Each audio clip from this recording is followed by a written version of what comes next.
안녕하세요. 만나서 반갑습니다. 여러분들과 같이 중급 한국사 강의를 진행하게 될 김영준입니다. 자, 드디어 전체 범위를 놓고 봤을 때 한국사의 시즌 1인 전 근대사가 끝나고요. 시즌 2가 시작됐습니다. 와! 박수 좀 쳐야죠, 이럴 때, 그죠? 물론 이제 학술적으로 따질 때 강화도 죄악이 근대사의 시작으로 보기는 해요. 근데 뭐든지 다 프롤로그가 있죠, 그죠? 그 프롤로그로 대원군 시기의 이야기를 다루게 되어 있습니다. 자, 오늘 이 시간은요, 근대사로 들어가기 전에 앞서서 도입부에 해당하는 흥선 대원군이 주도하여 정치를 했던 그 시기에 대해서 한번 알아보고자 합니다. 먼저 흥선 대원군이 누군지에 대해서 좀 알아볼 필요가 있죠, 그죠? 대원군이란 호칭 자체는요, 어떤 의미로 붙이는 거냐면 이렇게 붙이는 거예요. 왕의 아버지는 보통 왕인 경우가 많아요. 그런데 왕의 아버지가 왕이 아닌 경우가 가끔 있습니다. 가끔 있어요, 그런 경우가. 그래서 그럴 경우에 대원군이라는 호칭을 붙여줘요. 가장 대표적인 사람이 누가 그랬냐면은 인조도 반종으로 왕이 됐기 때문에 인조의 아버지도 왕은 아니었어요. 자, 이 흥선 대원군도 마찬가지입니다. 즉 대원군이라는 것은 여러 명이 있는데 그 중에서도 우리가 이 시기의 대원군을 흥선 대원군이라고 부르고요. 그 흥선 대원군의 본명은 이하응이에요. 그리고 그 아들이 바로 고종이 됩니다. 당시 이제 세도 정권 치하에 사실 왕족들이 거의 길을 못 펴던 시절이에요. 조금이라도 이제 뭐 눈밖에 나거나 좀 거슬리는 행동을 하면은 어떤 식으로 공격을 받을지 모르거든요. 안동, 김씨, 천하라고 불릴 수 있는 그 상황 속에서 대부분의 사람들은 숨죽여 지낼 수밖에 없습니다. 이거 까딱 눈밖에 나면은 인생이 어떻게 될지 모르는 거예요. 자, 그러던 와중에 유달리 인생을 아주 막장으로 살던 사람이 있었으니 그게 바로 이하응이라는 사람이에요. 이하응은요, 그때 당시 별명이 뭐였냐면은 상갓집 개였습니다. 상갓집이 초상집이죠, 그죠? 초상집 개라는 게 도대체 무슨 별명이냐?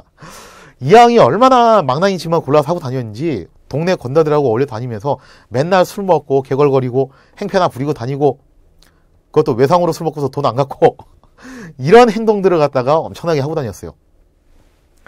이하응과 관련된 이런 일화가 있어요. 한 번은 이하응이 술집에 가가지고 주막이죠, 그죠? 거기 가서 술을 진탕 맞았습니다. 그리고 나서 계산 안 하고 그냥 나가려고 하는 거예요. 그러자 주막집 주모가 붙잡았겠죠. 아니 이보시오 왕족나으리, 아무리 왕족이라고 해도 그렇지 술을 드셨으면 술값을 내셔야죠. 자, 그랬더니 이하응이 뭐라고 하냐 이렇게 얘기합니다. 이보게 주모, 자네 내 별명이 뭔지를 아나? 내 별명이 상갓집 개야, 개. 아니 세상 천지에 개한테도 술을 판 사람이 있어? 술을 판 사람이 잘못이지 그건. 이러고서 도망 나왔다는 그런 일화도 있죠. 이런 일화들을 놓고 보면요, 이하응이 굉장히 어떻게 보면은 막장스러운 생활을 많이 했다는 것을 우리가 볼 수 있는데 왜 이하응이 이런 행동을 했느냐? 이하응의 가슴 속에는 야심이 있습니다. 그 야심이 무엇이냐면은 조선을 다시 예전에 강력한 왕권이 다스렸던 그 시대로 되돌리고 싶다라는 그런 야심이 있어요. 즉 안동, 김씨, 천하를 무너뜨리고 원래 조선은 이씨의 나라 아니냐, 그러니까 이씨의 나라로 다시 되돌리자라는 그런 야심이 있어요.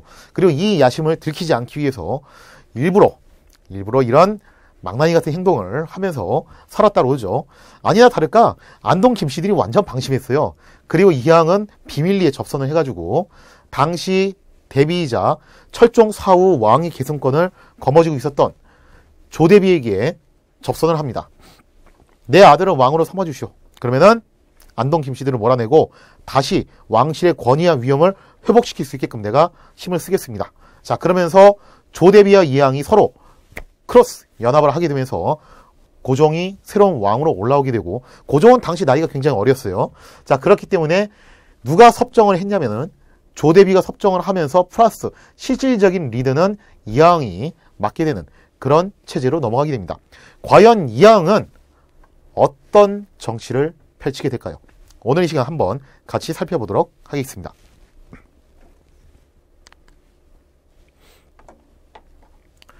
자, 대원군이 일단 정권을 장악할 때쯤 됐을 때 조선의 그 시대적 상황을 갖다가 한번 살펴볼 필요가 있어요. 물론 예전 시간에 다 언급했던 얘기인데 한번 복습하는 차원에서 다시 설명하도록 하겠습니다. 먼저 세도 정치의 폐단, 순조, 헌종, 철종 이런 기간 동안에 안동 김씨, 풍양조 씨, 안동 김씨, 이렇게 흘러왔다고 그랬죠. 그러나 실질적으로는 안동 김씨가 가장 막강한 권력을 차지했다고 그랬어요. 그러면서 한 집안이 모든 걸 다 해먹다 보니까 관직을 매각매직한다든지 부정부패가 엄청나게 일어나는 그런 모습들이 일어나게 됩니다. 그리고 지방의 수령들은요, 이때다 싶어가지고 한 건 챙기려고 그렇게 부정과 탐악을 저질렀어요. 그렇게 해서 축제한 재정을 가지고서 뭐 하는 겁니까? 안동 김씨 집안에다가 줄을 연결시켜가지고 출세를 해보려는 그런 풍조가 굉장히 만연했던 시기가 바로 이 시기입니다. 자, 그러다 보니까 못 살겠다라고 하면서 농민 봉기도 많이 일어났는데 대표적인 어떤 농민 봉기 뭐 있습니까? 홍경래난이 있죠, 그죠? 그 다음에 또 가장 전형적인 세대정치 시기에 일어났던 가장 전형적인 농민 봉기로 진주에서 시작돼서 전국적으로 확대했던 삼남지방을 휩쓸었던 임술 농민 봉기가 있습니다. 자, 그거 말고도요, 뭐 다 설명했던 얘기지만 천주교 엄청난 탄압을 받았음에도 불구하고 천주교가 계속해서 확산되고 있고, 또 여기에 맞등에서 만들었던 동학도 확산되고 있습니다. 그러나 정부 입장에서는 천주교나 동학이나 도친이 개친이에요. 둘 다 위험해 보이긴 마찬가지라는 거예요. 즉 천주교와 동학은 계속해서 정부로부터 탄압을 받았지만 여전히 확산되고 있었다. 자, 그 다음에 이양선이 계속 못한데 이양선이 아니라 이양선이죠. 이양선이 계속해서 출몰을 하고 있다.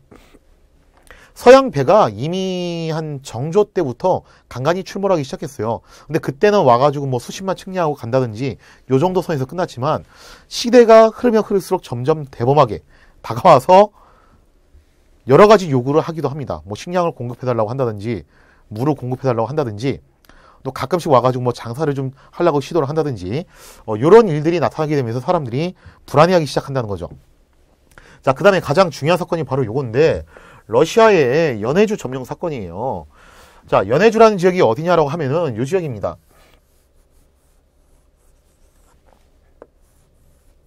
자, 조선이 있고 당시 이제 청이 있죠. 연해주는 어느 쪽이냐면 바로 요 땅이에요. 여기가 연해주라는 곳인데 여기는 청이 관할하는 지역이었어요. 즉 다시 말해서 조선과 러시아는요, 영토가 서로 접경이 되어 있지 않았습니다. 완전히 떨어져 있는 사이였어요.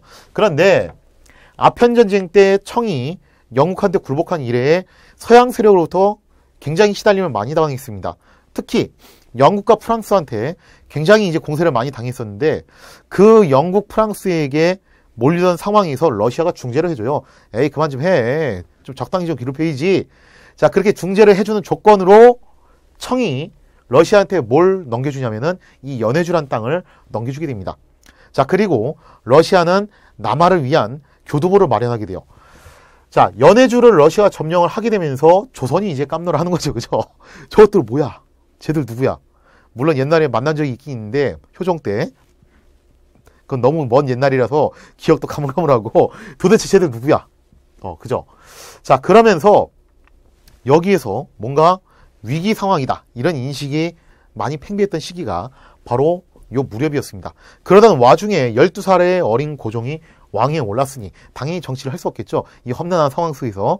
그래서 명목상으로는 조대비가 수염청정을 한다고 하지만 실질적으로는 흥선 대원군이 섭정을 하는 그런 모습을 보여주게 됩니다. 자, 대원군은요, 일단 내부적으로 그동안 잘못됐던 것들, 부정부패들을 전부 처결을 해가지고 민생을 안정시키겠다, 이런 생각을 하게 돼요.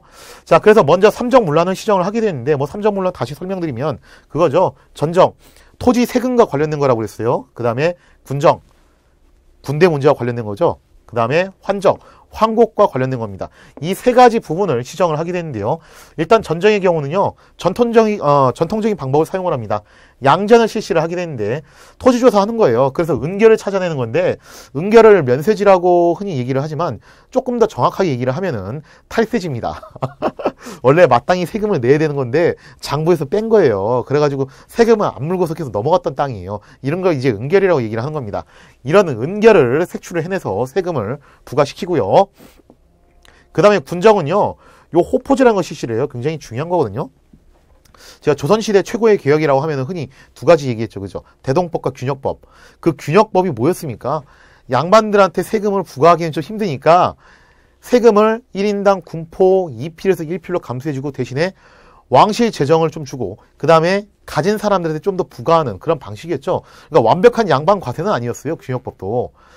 영조 때 했던 최고의 개혁이라고 알려졌던 균역법조차도 완전 양반한테 완전히 부과하는 그런 과세 방식은 아니었습니다. 그런데 대원군이 대단해요.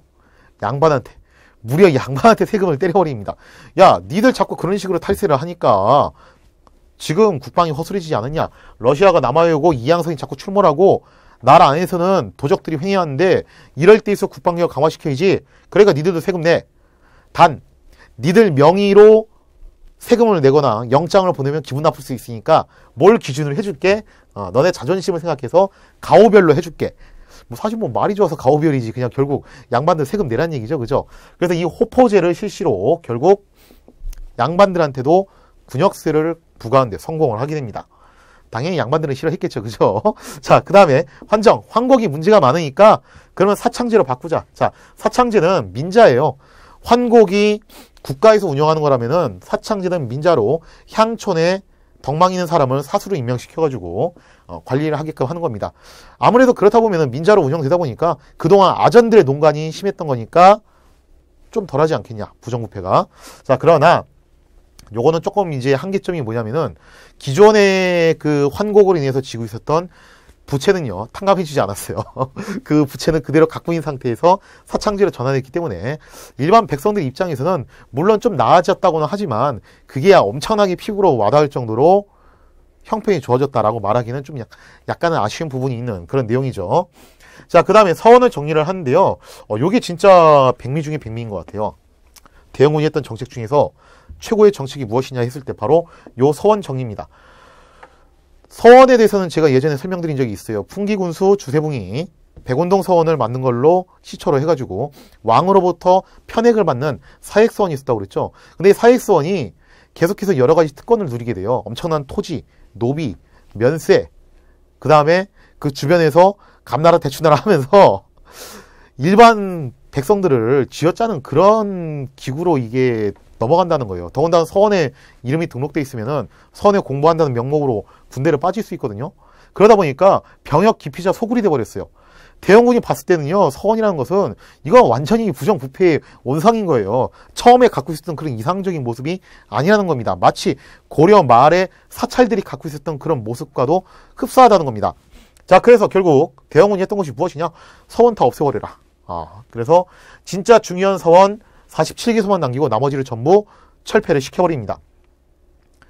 거기다가 플러스 한 가지 더 하는데 뭘 건드리냐면은 만동묘를 또 철폐를 해버려요. 이 만동묘가 뭐냐라면은 만동묘는 누구를 제사 지내는 곳이냐면은 여기는 중국의 신종 황제를 제사 지내는 곳입니다. 신종 황제가 누구냐? 이 사람이 바로 만력제예요. 만력제가 뭐 했던 사람이냐? 임진왜란 때 조선을 도와줬던 바로 그 황제입니다. 그래서 송시열의 제자들이 임진왜란 때 우리를 그렇게 명이 도와줬었는데 그 명의 만력제를 우리가 기려야 되지 않겠냐라고 하면서 만동묘라는 걸 만들었어요. 그러니까 어떻게 보면 이제 요즘으로 치면 메가더 장군 동상과 비슷한 개념이라고 할 수 있는데 따지고 보면은 조선인들 입장에서는 크게 중요한 건 아니에요. 근데 사대부들 입장에서 봤을 때 일반 백성들 입장에서는 크게 중요한 건 아니지만 사대부들, 양반들 입장에서 봤을 때는 이건 자신들의 그 정신적인 상징과 같은 것이라는 거죠. 근데 이것도 없애버립니다. 야, 이제 시대가 어느 때인데 아직도 저걸 하고 있어. 하지만 이제 저것도 자, 그랬더니 유생들이 난리가 났죠. 그죠? 전국에서 구름같이 몰려옵니다. 몰려와서 광화문 앞에 나가가지고 막 시위하고 으쌰으쌰하고 난리가 난 거예요. 그랬더니 대원군이 얼마나 이 사람이 깡이 좋은지, 진짜 배포가 얼마나 대단한지 나왔어요. 나와서 뭐라고 하냐? 딱 이제 혼자 나온 게 아니라 군대를 이끌고 나왔겠죠. 나와서 뭐라고 하냐? 내가 볼 때 서원이라는 것은 탈선나 해대고 백성들이나 쥐어짜고 병역 기피자들이 모여있는 부정부패의 원상이자 소굴이다. 이런 걸 갖다 철폐를 하지 않으면 도대체 뭘 철폐하라는 것이냐? 내가 확실하게 말해주겠는데 만약에 백성들을 괴롭게 하는 것이라면 설사 공자가 다시 되살아나서 온다고 해도 나는 용서치 않겠다 하고서 어떻게 하는 거예요? 야, 쟤들 빨랑 배 태워. 그리고 한강 너머로 보내버려. 하고서 전부 싹 다 몰아내는 엄청난 위험을 보여주게 돼요. 자, 이렇게 놓고 보면은 대원군이 대단한 개혁가라고 볼 수 있겠죠. 자, 그런데 대원군도 나름의 좀 실정이 있긴 있어요. 일단 대원군이 관심을 가졌던 게 뭐냐면요, 민생 안정 못지않게 왕권 강화에도 상당한 관심을 갖습니다. 왜냐하면 대원군이 이렇게 생각한 거예요. 분명히 조선은 이씨의 나라인데 왜 이렇게 안동 김씨들이 득세를 하게 되는가? 그거는 왕권이 약해졌기 때문에 그런 거 아니냐? 어딜 감히 신하가 권력을 독점하고 저렇게 정치를 좌지우지하면서 전횡을 일삼을 수 있냐? 자, 그래서 왕권을 강화하기 위해서 이렇게 이제 접근을 해요. 먼저 패단을 제거하기 위해서 안동 김씨 세력을 약화시킵니다. 즉 안동 김씨들을 숙청하기 시작해요. 근데 대원군이요, 합리적인 사람이에요. 수청이라고 해가지고 뭐 사양 내리고 한 게 아니라 그냥 관직에서 잘리는 정도까지만으로 끝내버려요. 즉 피를 부르는 그런 정치는 하지 않겠다는 거예요. 그리고 모든 안동 김씨들을 전부 자른 게 아니라 개 중에서 나와 뜻이 맞는 사람들은 또 남겨둡니다. 그래서 이런 모습들도 또 보여주긴 해요. 자, 그 다음에 능력에 따른 인재를 등용시킴으로 인해서 굉장히 많은 사람들이 정계에 진출하기 시작합니다. 남인 출신, 소론 출신, 그죠? 이런 사람들, 뭐 황해도 출신, 그동안 막 비주류로 봤던 사람들, 서북면 출신 막 이렇게 비주류들이 와가지고 관직 생활을 하기 시작하는 거예요. 그러니까 사람들이 세상이 뭔가 좀 바뀐 것 같다라는 느낌을 받겠죠. 자, 그 다음에 비변사를 폐지를 합니다. 이거 좀 이상한 기구 아니냐? 자, 비변사 한번 정리하면 이래요. 원래 임시기구였죠. 그죠? 중종 때 만들었던 임시기구였고 비상시 변란을 대처하기 위해서 만든 기구였습니다. 그런데 이 비변사가 하도 그 외변이라든지 이런 변란들이 많이 일어나다 보니까 명종 때 상설화되고요. 선조 때 임진왜란을 맞이해서 최고기구가 됐어요. 원래는 의정부가 최고기구인데 그 의정부를 찍어 누르고 비변사가 최고기구가 된 거예요. 이거는요, 비정상이 정상을 누르고서 그 위에 올라선 격이에요. 그러다 보니까 이 비변사가 너무 권력이 막강해지면서 나중에는 안동 김씨가 정권을 좌지우지하는 그런 중요한 용도로 쓰게 되는 겁니다. 즉 비변사의 권한이 강해지게 되면은 권신들이 이 비변사를 장악해가지고 정권을 농단할 수 있다는 것이 대원군의 생각이었습니다. 애초에 비변사는 임시기구 아니었냐? 근데 이거 왜 아직까지 이렇게 있냐? 그래서 이 비변사를 폐지시켜서 권력을 나눠줘요. 자, 먼저 의정부에다가는 그 행정권을 넘겨가지고 행정과 관련돼서 의정부가 중요한 역할을 할 수 있게끔 해주고요. 상군부를 부활시켜서 여기에다 군사의 기능을 부담을 시키게 됩니다. 자, 이렇게 하면서 비변사는 폐지가 됐고, 그 다음에 법전. 자, 법전 계보도 다시 설명할게요. 성종 때 만들었던 조선 최초의 법전, 경국대전이죠. 그 다음에 영조 때 속대전, 그리고 정조 때 대전 통편, 그리고 마지막으로 대전 회통, 이렇게 법전이 만들어집니다. 그리고 육조 전례라는 법전도 이때 쓰여지게 되죠. 여기까지 참 좋았는데 실책을 한다고 했었죠. 그죠? 근데 이건 뭐 실책이라고 하기도 약간 좀 그렇긴 해요. 어떻게 보면은 대원군이라는 사람은 태생적으로 왕족이고, 그러다 보니까 시대의 한계, 왕족으로서의 한계가 요게 아니었나라는 생각이 듭니다. 당시 대원군이 추진하려고 했던 게 뭐였냐면은 경복궁을 중건하는 거였어요. 조선의 전궁이었죠. 퍼스트, 첫 번째 궁궐이었는데 이게 임진왜란 때 불타서 사라지게 돼요. 그러면서 그 이후에 물론 뭐 창경궁이니 창덕궁이니 뭐 여러 가지 궁궐들을 쭉 지었어요. 그런데 이러니 저러니 해도 경복궁이 그래도 우리 조선 왕실의 상징이 아니겠냐. 자, 그러면서 경복궁을 다시 짓자라고 하는 겁니다. 중건을 하려고 했었는데 왕실의 위엄을 회복할 목적이었죠. 당연히 여기에 대해서 반대한 사람은 별로 없었어요. 대부분이 여기에 대해서 찬성을 했습니다. 처음에는 백성들도 그래 뭐 경복궁 새로 지을 수도 있지라고 생각하면서 별다른 그런 반발은 없었다는 거예요. 그런데 문제가 뭐냐면은 경복궁이 이상하게 그 짓는 과정에서 참 뭐 막아 꼈나 이게 좀 잘 안 풀려요. 공사도 좀 착착 진행이 잘 안 되고 그 자재 구하는 것도 생각보다 좀 조달이 잘 안 되고 중간중간에 화재가 발생해서 건축 자재나 부설물들이 소실되기도 하고 그러면서 공사 비용이 계속 늘어나게 돼요. 자, 이렇게 되자 문제가 생깁니다. 공사 비용이 늘어나자 이걸 충당하기 위해서 실수를 범해요. 그 실수가 뭐냐면 바로 당백전이라는 겁니다.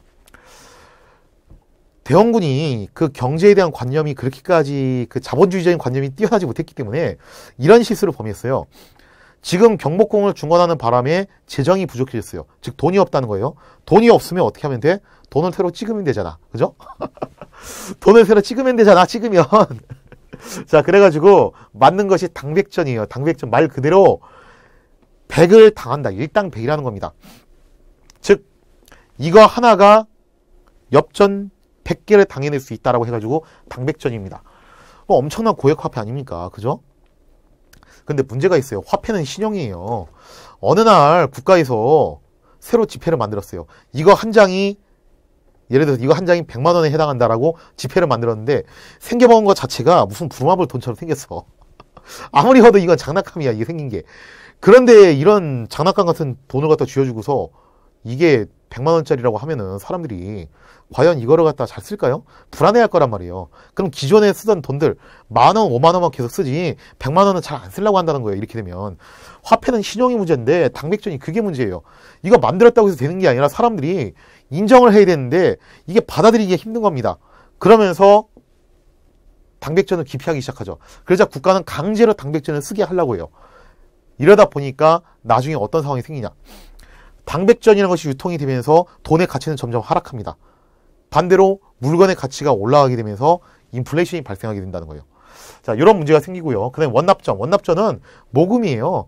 경복궁 지을 건데 좀 돈 좀 모금 좀 했으면 좋겠다 해가지고 모금을 한 거였고, 처음에는 정말로 그냥 모금이었습니다. 순수한 의미에서 모금이었는데 여기서 문제가 생겨요.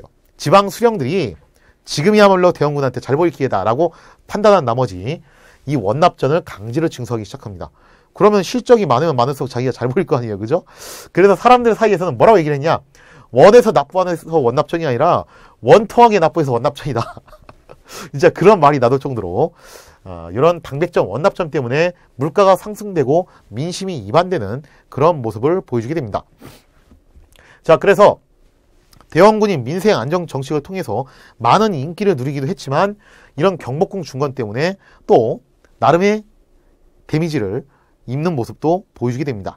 자, 이걸 통해서 대원군의 내치를 놓고 보면요, 민생 안정과 왕권 강화 두 가지를 놓고 볼 수 있는데, 어떻게 보면은 아주 전형적인 조선의 개혁적인 마인드를 가진 정치인들, 그러나 근대지향적이 아니라 약간 좀 복고주의로 가는 그런 정치인의 모습을 보여주고 있다. 그렇게 여러분들이 생각하실 수 있겠네요. 그죠?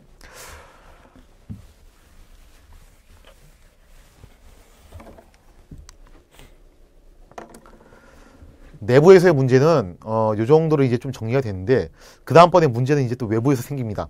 그러니까 내우 외환이잖아요. 근데 내우면 내우고 외환이면 외환이고 각각 이게 와야 되는데 이게 두 개가 동시에 발생을 합니다. 자, 당시 이제 외환이 뭐였냐라고 하면은 러시아가 있던 문제였어요. 첫째적으로 러시아가 호시탐탐 남쪽으로 내려오려고 했었는데 이거 좀 고민이 된다는 거예요. 조선 입장에서는. 저 러시아가 중국도 무서워하는 나라인데, 우리는 사실 그동안 중국만 믿고 있었는데 그 중국도 무서워하는 러시아가 지금 우리하고 영토가 맡아버렸다. 이거 어떻게 할 거냐. 자, 그래서 이런 생각을 하는 겁니다. 전통적인 이의제기가 있지 않냐. 러시아하고 사이가 안 좋은 나라가 누구냐면은 영국과 프랑스다. 근데 마침 영국과 프랑스가 요 근처에 와 있다. 아편전쟁 이후에 중국 쪽으로 진출해서 요 근처에서 자꾸 왔다 갔다 하고 있는데, 그 중에서도 프랑스하고는 접촉할 수 있는 나름의 계기가 있다. 그게 뭐냐면은 프랑스 선교사들이 국내에 있지 않냐. 그 선교사들을 통해서 프랑스하고 협약을 맺어서 러시아를 견제해보면 어떻겠냐라는 그런 발상을 하게 돼요. 나름 괜찮은 발상이었어요.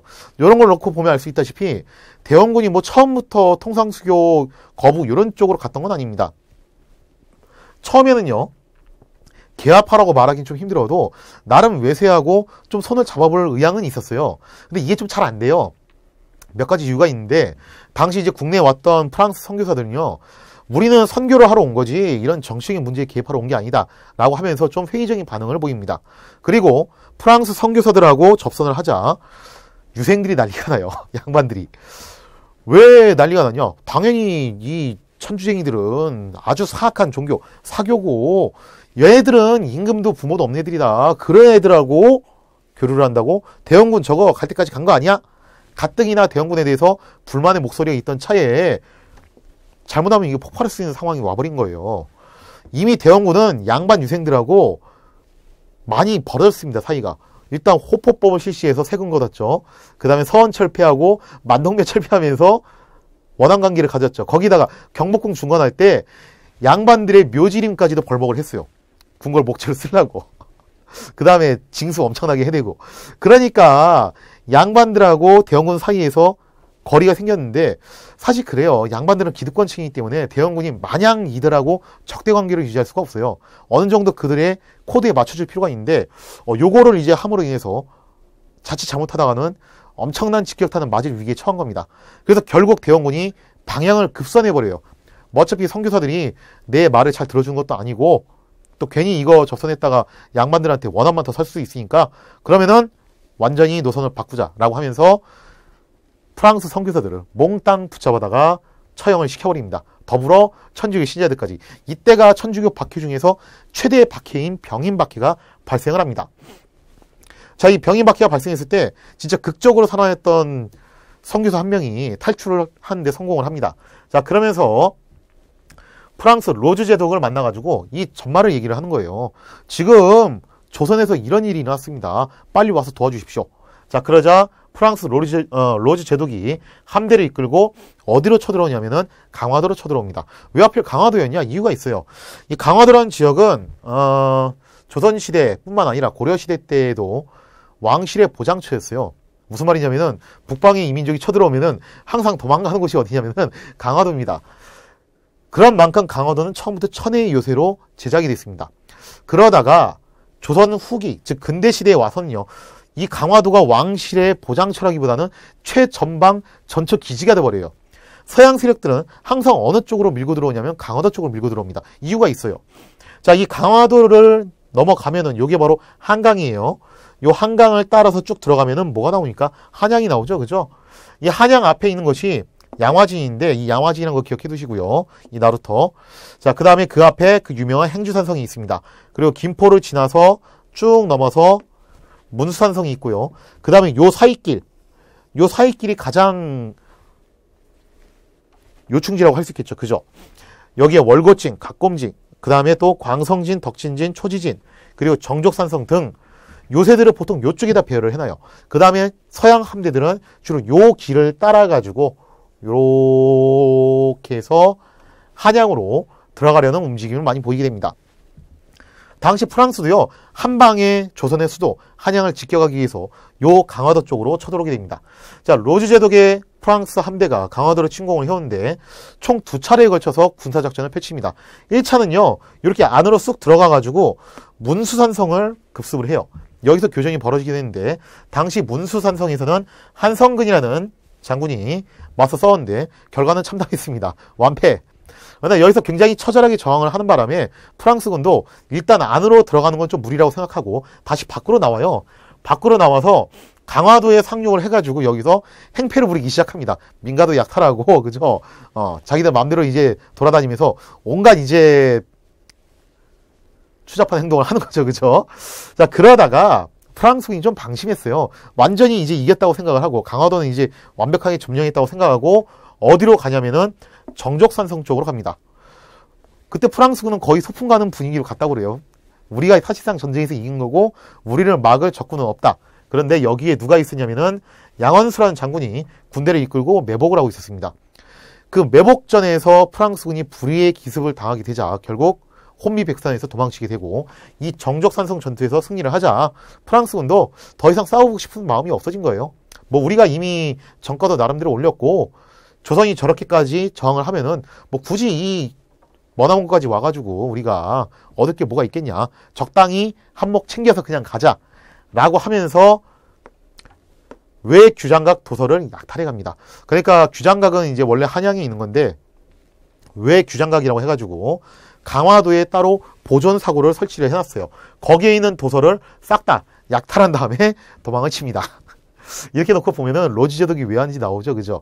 로즈 제독이 온 이유는요, 무슨 뭐 천주교를 전파하기 위해서 혹은 신도들의 죽음에 대해서 복수를 하기 위해서 그런 의도보다도 통상수교라는 명목하에 한몫 챙기러 온 겁니다. 약탈이 사실상 중점이었던 전쟁이라고 볼 수 있어요. 자, 이렇게 해서 외교장각 도서를 싹 약탈해서 본국으로 돌아가고 병인 양류는 일단락 짓게 됩니다.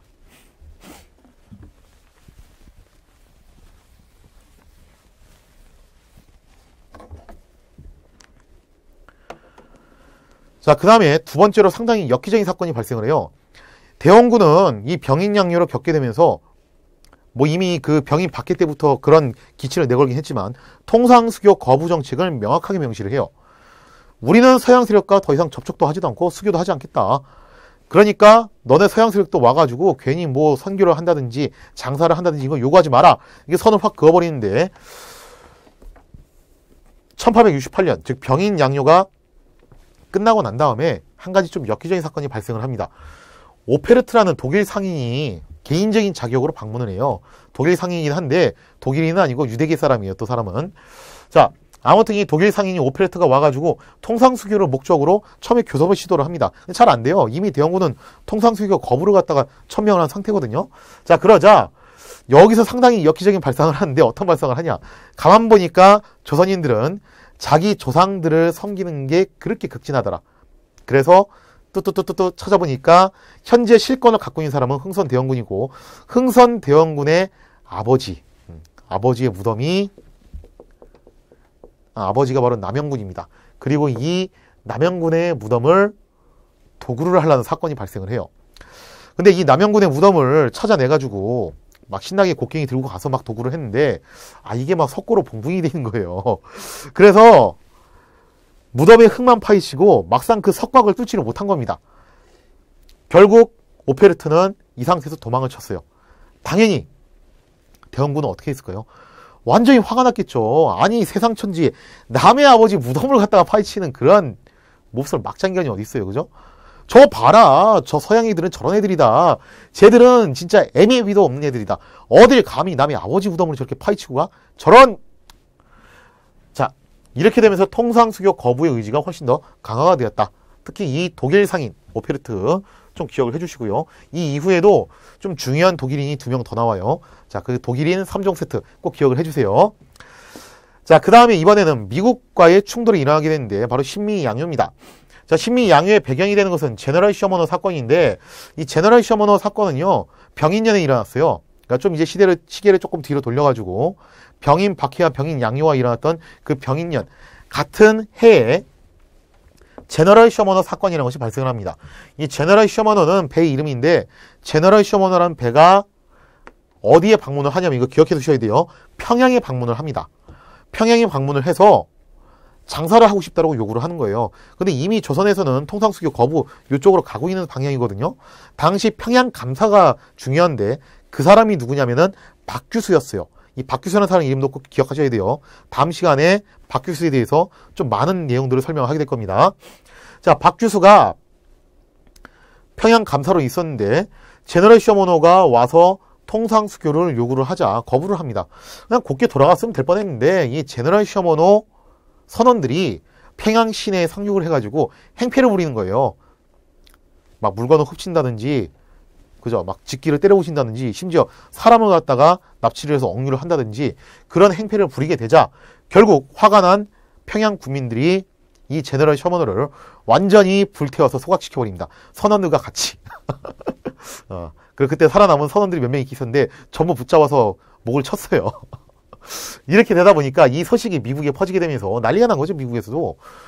그래서 이 제너럴 셔머너에 대한 사과, 배상금 플러스 통상 요구까지 같이 들고서 왔으니 그것이 바로 신미양요입니다. 자, 미국이 강화도로 쳐들어온 사건, 그 배경은 제너럴 셔머너 사건이었다. 자, 요 사건이 바로 신미양요예요. 미국의 로저스 제독이 이끄는 미국 함대가 강화도로 침략을 해왔는데 미국이 이미 초지진과 덕진진에서 대승을 거둬요. 왜냐하면 당시 조선군의 화력으로 미국을 감당하기가 상당히 버겁습니다. 똑같이 총과 대포가 있는데 이게 성능이 달라요. 조선군이 쏘는 총은 화승총이에요. 조총. 그죠? 화성 심지를 이용해서 2분에 한 발씩 장전하는 거. 그것도 장전도 꼭 선 자세에서 해야 됩니다. 그에 비해서 미국이 쓰는 소총은 엎드린 자세에서 장전이 가능하고 10초당 한 발씩 쏠 수 있어요. 이미 총 성능에서도 이렇게 차이가 나고 대포 성능도 사거리가 너무 차이가 나는 거예요. 그러다 보니까 초지진과 덕진진에서 뭐 한 번 제대로 싸워보지도 못하고 함락되게 되고요. 마지막으로 광성보에서 전투가 발생을 하게 되는데 여기서 중요한 건 바로 어제현입니다. 어제현이 이끄는 350명에 달하는 조선군이 여기서 처절하게 항전을 하게 되는데 한 500명쯤 됐나? 그쯤 되는 조선군이 처절하게 항전을 하게 되는데 이 전투에서요 결국 미군이 승리를 해요. 미군이 승리를 하는데 미군이 여기서 충격을 받습니다. 왜 충격을 받았냐? 당시 조선군 전사자가 350명이었어요. 근데 시체가 발견된 건 59입니다. 300명이 뭐였냐면은 자살한 사람들이에요. 질 것 같으니까 항복을 하거나 도주하는 게 아니라 벼랑 끝으로 가가지고 거기서 투신 자살을 한 거예요. 이 광경을 보고서 미군들이 기겁을 합니다. 이런 광경을 처음 봤거든요. 보통 서양은요 전쟁에서 질 것 같으면은 항복하는 게 일반적이에요. 그러고 나서 이제 포로 교환하거나 혹은 이제 속한 건 바꾸서 풀어주거나 이런 게 일반적인 관행인데, 아니 질 것 같다고 해서 이렇게 집단 자살을 해? 뭐 이런 애들이 다 있어? 항복이란 걸 안 하고서 애들이 끝까지 싸우다 죽거나 아니면은 정 안 되면은 집단 자결을 하거나 이런다는 겁니다. 그러니까 미국 입장에서는 이거 너무 충격적인 거예요. 그럼 앞으로 우리가 만날 적들은 계속 이런 식으로 싸울 거 아니냐. 그러면은 과연 우리도 무사할까? 괜히 온 거 아닐까? 솔직히 여기 와서 뭐 얼마나 대단한 게 있다고. 그냥 이쯤에서 정가 올렸으니까 그만 돌아가자라고 하면서 미군이 철수를 합니다. 철수를 할 때 가져간 게 있는데 그게 뭐냐면 기억해 두십시오. 어지연 장군이 갖고 있던 지휘관을 상징한 숫자기, 요거를 가져가게 되죠. 자, 이렇게 심리양요까지 겪고 난 다음에 대원군은 보다 더 통상수교 거부 의지를 강화시킵니다. 자, 봐라. 서양 애들이란 이런 애들이다. 피도 눈물도 없는 애들이고 수많은 우리 군인과 백성들의 목숨을 빼앗아간 아주 그런 악랄한 애들이다. 저런 애들과 무슨 교섭을 하고 대화를 하겠냐. 우리는 끝까지 몰아야 된다. 서양 세력과 싸워야 된다라고 하면서 척합의를 설립을 하죠.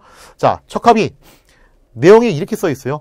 서양 세력과 친구가 되자, 수교를 하자고 하는 자는 전부 역적이고 나는 마지막 순간까지 서양 세력과 싸우겠다. 자, 요 문구가 새겨진 비석인 척합의를 신미양요 후 전국 각지에 건립을 하게 됩니다. 그러면서 서양과의 통상수교 거부 의지를 강력하게 천명을 하였다. 자, 이렇게 놓고 보면 대원군의 정책은요, 국내적으로 봤을 때는 민생 안정과 왕권 강화에 초점을 뒀고, 대외적으로 봤을 때는 처음에는 좀 교섭을 시도해 보려고 했다가 잘 안 되니까 통상수교 거부로 확실하게 방향을 잡았다. 이렇게 볼 수가 있겠죠.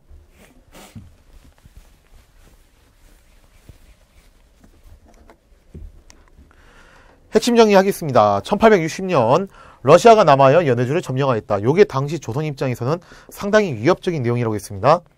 대원군은 양전 사업을 통하여 실시하여 은결을 색칠했다. 뭐 은결, 면세지라고는 하지만 사실은 탈세지예요.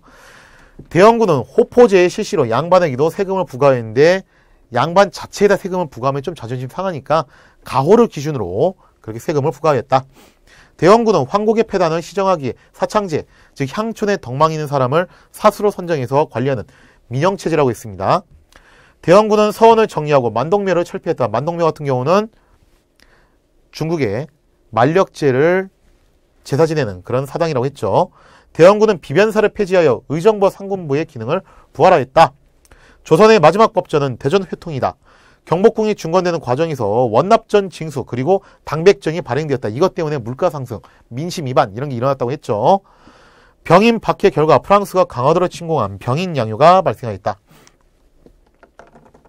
병인 양요 때 문수산성에서는 한성근 그리고 정적산성에서는 양원수가 항전하였다. 프랑스군은 외교장각 도서를 약탈한 후 퇴각하였다. 여담인데 외교장각 도서를 돌려받긴 했습니다. 장기 임대라는 방식을 통해서. 근데 그게 프랑스 입장에서는요, 자신들이 해줄 수 있는 최고의 성의예요. 우리가 혹시라도 프랑스보다 강대국이면은 그냥 줄 수 있겠지만, 하여튼 프랑스 법이 그렇대. 그냥 주는 법은 없고, 장기 임대 방식으로, 일단 반환을 받았습니다, 우리가. 자, 그 다음에, 오페르트, 독일 상인이라고 했죠?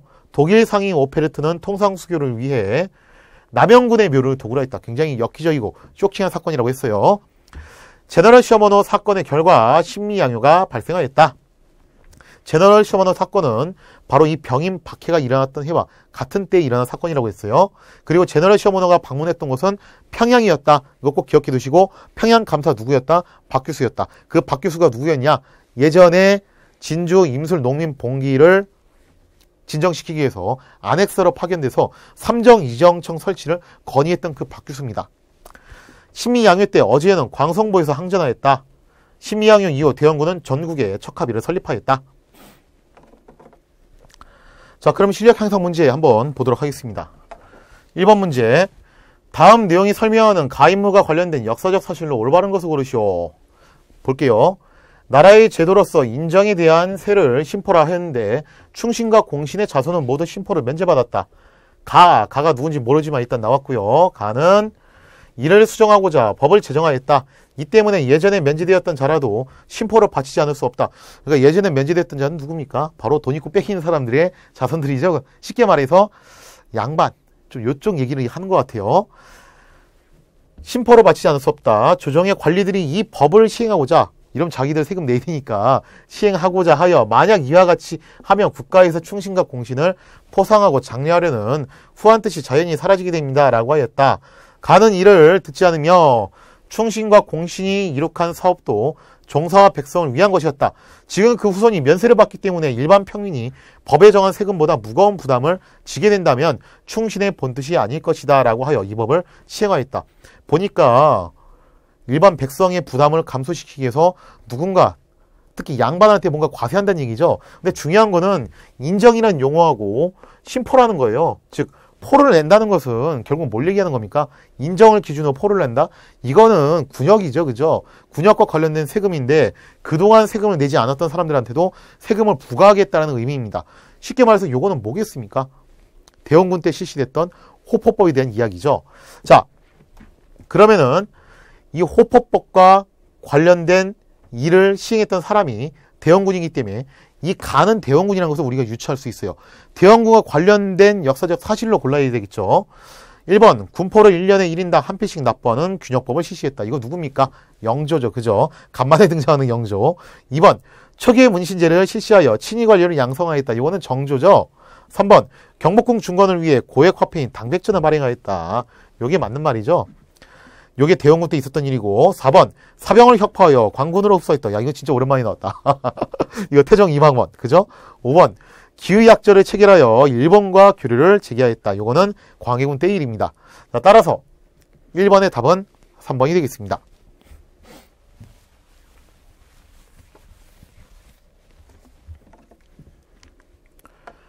자, 2번 문제.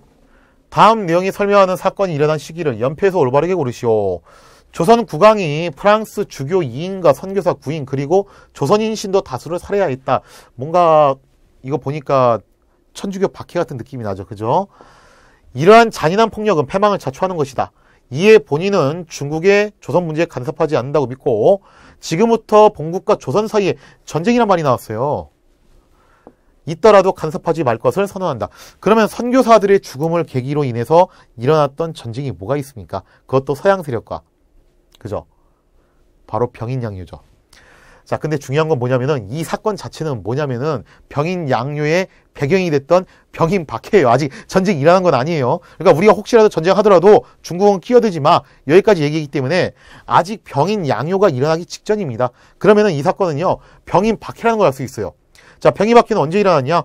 당연히 병인양요의 배경이 된 사건이기 때문에 그 직전 요 가에 해당이 되겠죠. 자, 그 이후에 일어났던 사건은 오페르트의 도굴 사건, 그리고 신미양요인데 신미양요의 배경이 됐던 제너럴 시어머너 사건도 바로 요때 일어났다고 그랬어요. 자, 그리고 난 다음에 다음 시간에 배우게 될 강화도 조약, 그리고 그 다음 시간에 배우게 될 이모군란, 이런 사건들이 줄지어서 발생하게 됩니다. 특히 근대 시대는 연대를 파악하는 종류의 문제가 많이 출시되기 때문에 여러분들이 사건의 앞뒤, 그리고 정확한 시기, 이런 것들을 파악하는 데 초점을 두셨으면 좋겠어요.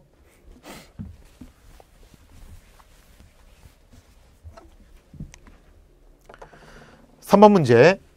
다음 사건의 결과 일어난 역사적 사실로 올바른 것을 고르시오. 미국 배 두 척이 선돌목으로 들이닥쳤는데 여기는 우리나라 수역 내의 항구로서 중요한 요새지입니다. 선돌목이 나왔죠. 그죠? 이 선돌목이 어디냐면은 강화도 쪽 가는 그 길목이에요. 자, 그러면 요거까지 딱 봤을 때 강화도에 미국이 쳐들어왔다. 사실 이걸로도 어느 정도 감은 잡을 수 있어요. 뭔가 신미양요 같구나. 그죠? 물목을 지키던 장수와 군사들이 포를 쏘며 막으니 그들의 배는 곧 물러가서 부평해상에 정박하였습니다. 미국 배가 다시 항구로 들어와 광성진 나왔네요. 그죠? 광성진을 습격하여 함락하였습니다. 중군 어지연도 나왔네요. 어지연이 힘껏 싸우다가 목숨을 잃었고 사망한 군사가 매우 많았습니다. 자, 이 사건 뭐겠습니까? 신미양요죠. 그러면 신미양요가 발생한 다음에 일어났던 역사적 사실 뭐였죠? 대원군이 통상수교에 대한 거부 의지를 명확하게 하기 위해서 전국 도해지에다가 척하비를 세웠다. 자, 그럼 볼게요 한번. 1번 왕의 의지로 파천을 갔다. 의지로 도망간 사람 누굽니까? 이건 선조네요. 그죠? 2번 최초의 근대적 조약인 강화도 조약이 체결되었다. 요거는 요 이후에 일본과 운요 사건을 겪게 되면서 일어난 그 결과물이죠. 기기창, 방문국, 전항국 등 근대시설이 설치되었다. 요거는 강화도 조약이 체결된 다음에 일어난 일이에요. 2번과 3번은 나중에 배우게 되겠지만 요거는 그때 이야기입니다. 왕이 삼전도로 나와 항복을 했다. 요거는 인조와 관련된 얘기죠. 5번 전국 각지에 척합의가 세워졌다. 이것이 바로 신미양요가 발생한 다음의 이야기입니다. 즉 신미양요가 발생한 다음에 5번 척합의가 건립되고요. 이거는 다음 시간에 배울 내용이지만 일본과의 강화도 조약이 체결되고 그 결과물로 이런 근대시설들이 설치가 되었다. 이렇게 순서도 좀 같이 기억을 해주실 필요가 있습니다.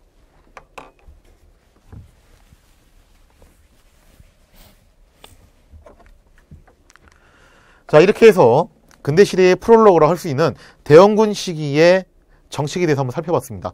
다시 정리하면은 대원군은 내부적으로 민생 안전에 힘을 썼고요. 왕권 강화에도 상당히 열을 올렸던 사람이에요. 그런데 이 대원군이 추구했던 방향은요, 뭔가 근대적인 국가가 아니라 좀 복고적인 국가였어요. 옛날 세종 시절에 가장 이상적이고 아름다웠던 시절로 가자. 아, 좋았던 옛날이요. 그때로 돌아가자. 부정부패가 없었고 사람들이 모두 다 열심히 공부해서 군자가 되는 그런 아름다운 대동의 세상을 한번 만들어보자. 이게 대원군의 생각이었지, 우리가 알고 있는 국민국가, 근대국가, 산업화 이런 거하고는 좀 거리가 있었다는 거예요. 결국 이 간극 때문에 통상수교 거부 정책이라는 대외적인 정책으로 연결이 되는 겁니다. 자, 그런데 문제가 있어요. 어떤 문제가 있냐면은 대원군이 왜 섭정을 하게 됐냐 했을 때 전제 조건이 이겁니다. 왕이 어렸기 때문에 그래요. 그러면은 어린 고종이 나이가 먹어서 성인이 됐습니다. 과연 그때도 대원군은 지금처럼 정권을 장악할 수 있을까요? 아니면은 물러나야 될까요? 자, 그 뒷이야기는 다음 시간에 진행하도록 하겠습니다. 이 시간 강의 마치겠습니다. 감사합니다.